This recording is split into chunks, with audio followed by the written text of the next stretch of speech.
What's up? This is Tony Neal, live from Collins Avenue, Core DJs in the building, obviously.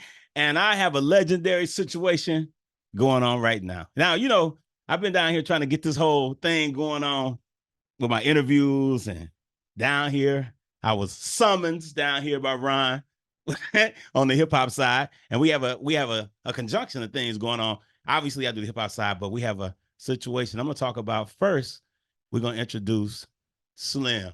My brother Slim. What's up, my man?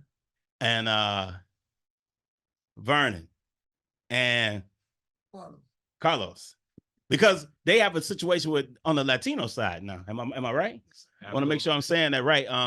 It's Cash Money Latino. I want to touch on that first before I start going old school, because you know I started talking to Slim and I started going old school. I started talking about the beginning and this and that and this. Remember that time we were doing this?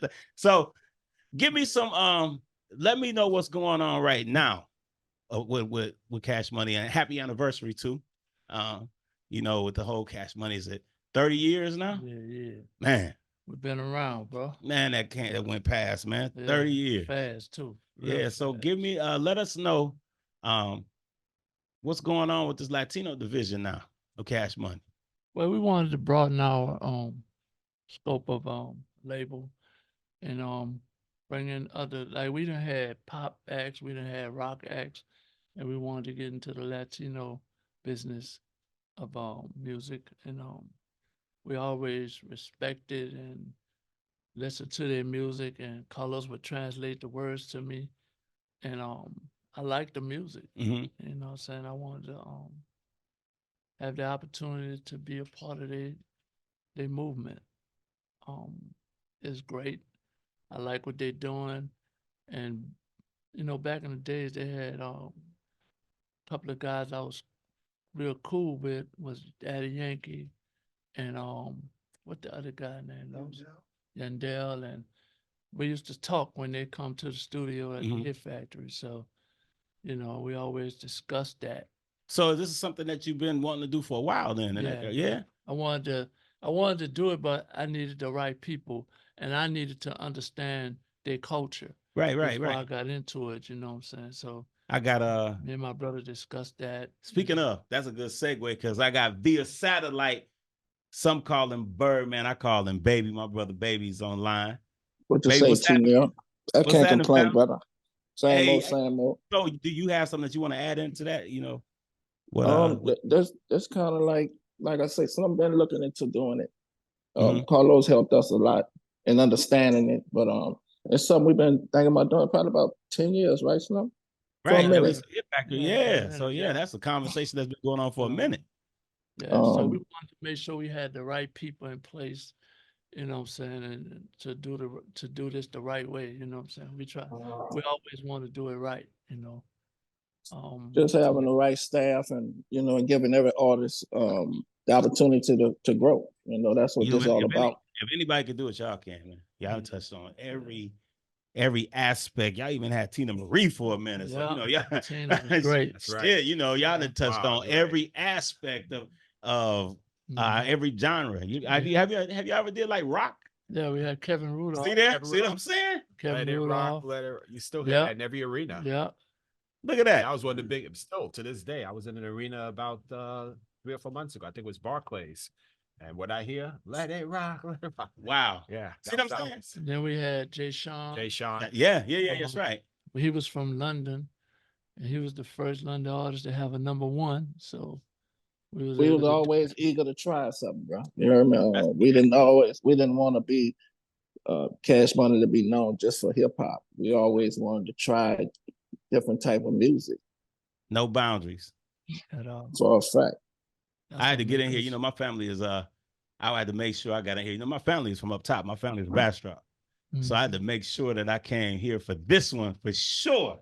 For sure. You know what I'm saying? Y'all been knowing me since I started the core, man. And before I started the core DJs. And you always been supportive. And I want to tell y'all, you know, since I got you on my face, I appreciate that, man, because you know, the ups and downs in this industry, man, it affects the DJs the same way. Yeah. You know, it affects the DJs the same way, bro. Well, people need to understand, without the DJs, club DJs, radio DJs, and radio personalities, music would have been a little different. Nah, know you what know I'm what, saying? man? I'm gonna say this, man, And I thank everybody. baby, I'm telling you this too. Like, I'm gonna say that I'm glad that y'all stuck with talking and even still communicating with the DJs, because for a while, between like 2012 to right about now, like 22, 23, it was like, they were really trying to disconnect the DJ from the situation, especially in hip hop. You know what I'm saying? And it's like we didn't matter, and we just kind of steadfast and stuck with the whole Nah, platform and the streaming thing and the whole stuff like that. nah, but you thugged it out, bro. You stuck in I it, know. and you one of the Uh, people, and you always been family with us, but you one of the people that kept the DJs alive, bro. You always fought for it. Yeah, I just felt like, coming from where I'm from, I'm from Milwaukee, so coming from where I'm from, you know, um, I was always underrated anyway. You know what I'm saying? So I just started to core with a bunch of people in the underrated markets that they didn't look at like that. They looked at New Orleans for bounce, Yeah. and they didn't even look at places like Omaha and Cincinnati, and I just kind of built it around secondary and third markets. You know what I'm saying? Just like mine. But DJs was a big part of what our success was. Mm-hmm. You know what I'm saying? Because I mean, sometimes we didn't get play on the radio, but we know that club gonna be bumping. Man, I was working you with. know? So I was working with Sister Soldier. I was working with Jimmy. I was working with UMV. I was working with a lot of people before I even knew, anything about what labels they were on. You know what I'm saying? When I had my record pool in Milwaukee, and it was, I mean, I'm gonna tell you a story. One time I had brought Jimmy to Milwaukee, and what they call twerking now. We didn't know what that was. I'm from the hood, you know what I'm saying? So we bring them up. I'm bringing them to the club because the record had took off the way they had took off. Right. And I brought them to the spot and they started dancing like that. And I was, they was like looking at me like, Tony, what the fuck you brought up here? You know what I'm saying? Like, but it was the culture. I didn't know nothing about that. You know what I'm saying? And that's how long we were involved in that whole thing. And a lot of people don't know that you and Baby were instrumental in that whole situation, even with the bounce too. You know what I'm saying? Thanks. Even before Juvie came from Warlock with y'all. Like it was, Yeah. you know what I'm saying? Oh yeah, I'm a historian, bro. I see you looking at me, Nah, Slim. for a fact. And also, bro, Yeah. we took bounce. We formed something which was a unique sound with Cash Money, but what we didn't take from it was we kept our music in the clubs. That was one of our big things that we wanted. We wanted to make club hits. And bounce music was up tempo. We just used the bounce music and put lyrics to it.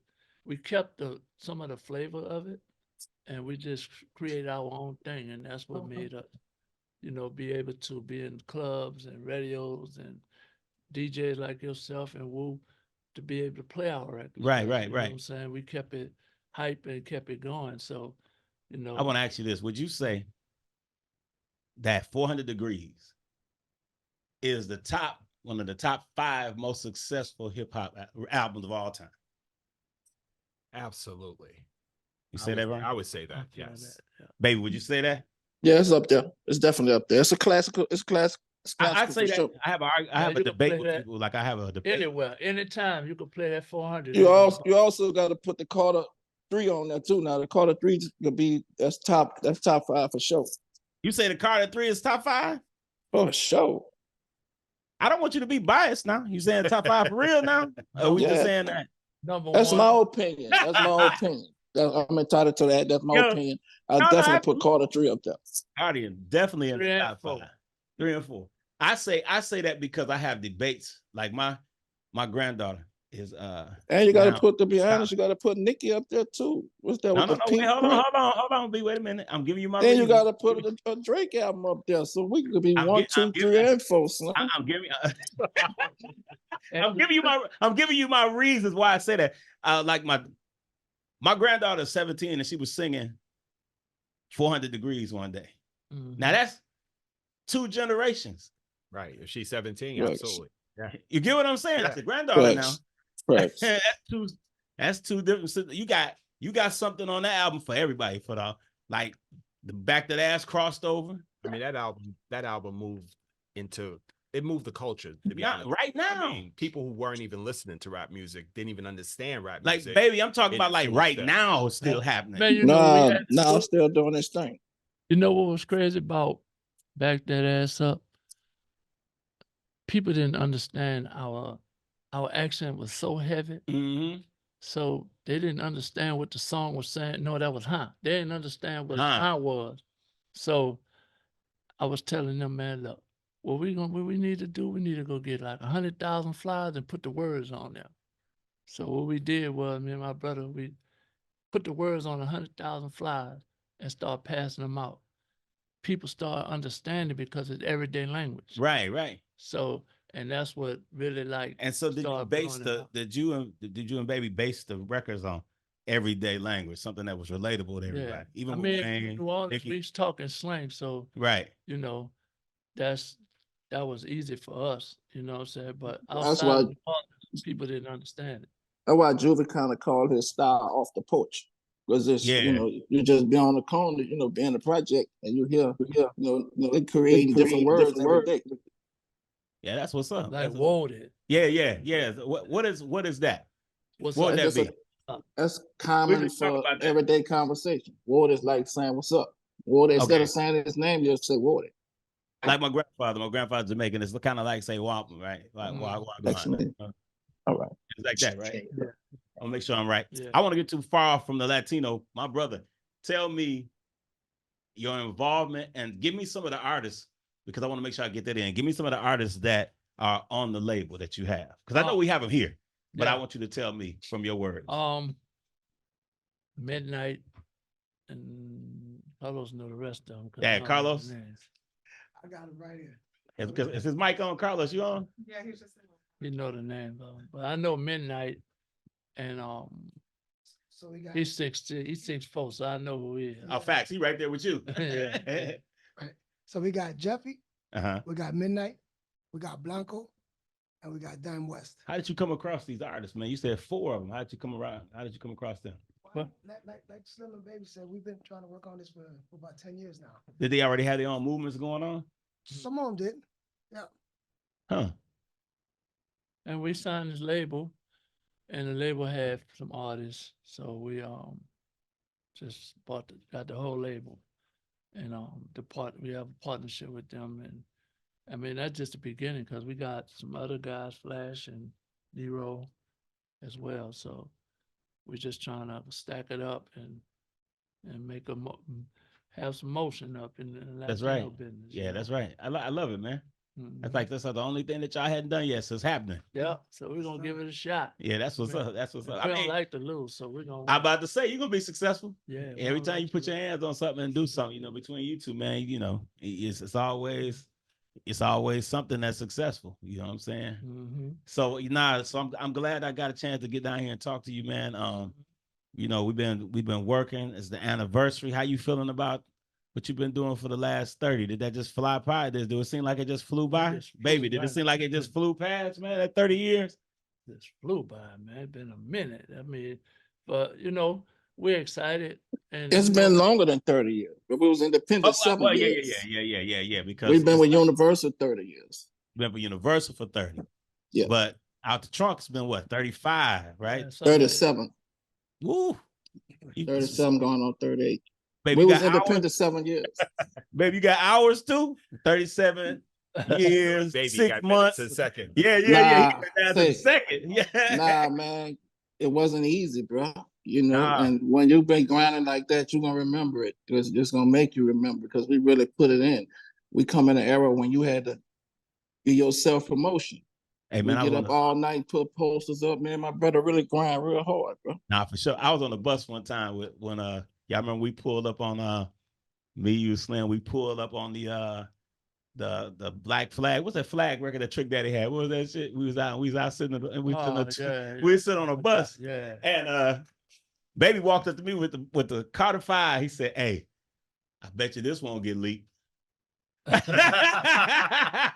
He stuck that shit in a safe on the bus. You know what I'm Had saying? to protect, man. Yeah. I remember those leaking days. Yeah, he said, "I bet this won't get leaked."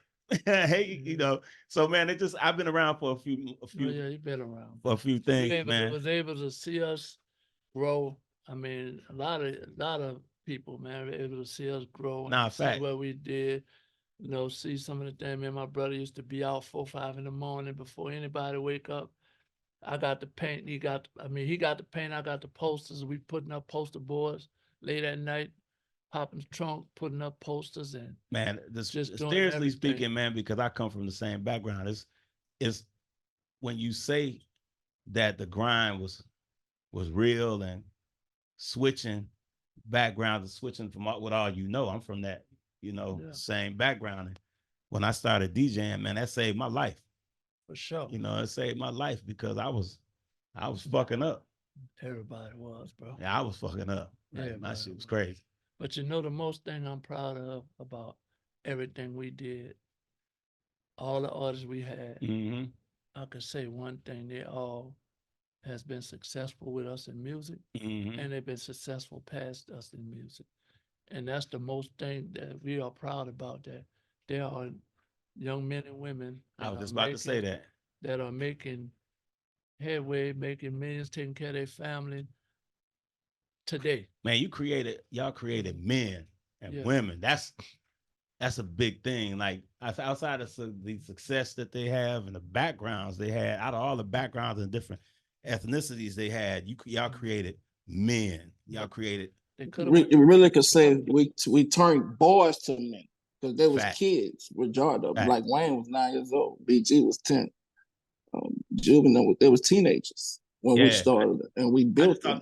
I just talked to Jizzle on the way here. Real So talk.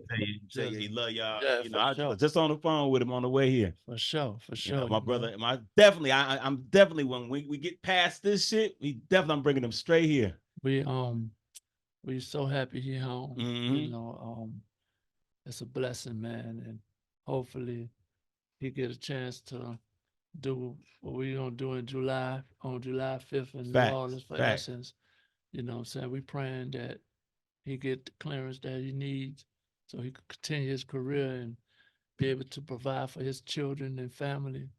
You know what I'm saying? But Yeah, Jizzle still Jizzle. we was smashing out records when he came. So when he stepped off the plane in the studio, he was sending me records back to back to back to back. You know, the gold teeth. He was sending me records back. We got a DJ record that's crazy. That him, that him and Manny did, him and KL did. We got plenty. It's just so much. You know, when I went over there and I just sat in the lab with him for 3 days. That's You what's know, up. plenty records. So and then this halt, but you know, it's gonna get right. It's gonna get right. You know what I'm saying? And I appreciate y'all being on the show with me. Y'all got anything else y'all want to say? Baby, you got anything you want to say before we bounce? I'm good. I'm good. I'm good, Neil. All right, I appreciate y'all. Nah. Yeah, live from Collins Avenue, T. Neal in the building, Court Deej. I appreciate y'all. Family, back Sure. into the mix.